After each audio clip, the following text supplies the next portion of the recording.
صدر سنة 2006 فيلم مغربي تنبأ بمشاركة وليد الركراكي والمغرب في نهائي كأس العالم. تابعوا التفاصيل في هذا الفيديو. ضجت منصات التواصل الاجتماعي في الساعات الماضية بصور المدرب المغربي وليد الركراكي من فيلم مغربي تم إصداره سنة 2006 والذي توقع وصول منتخب أسود الأطلس لنهائي كأس العالم.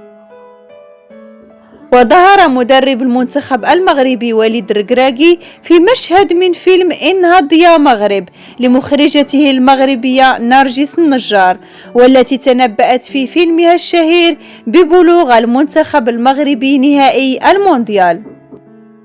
وأجمع نشطاء مواقع التواصل الاجتماعي على أن المغاربة يعيشون مشاهد فيلم انهض يا مغرب على أرض الواقع بعدما حققه المنتخب المغربي في مونديال قطر 2022 بفوزه على منتخبات كبيرة آخرها منتخب البرتغال.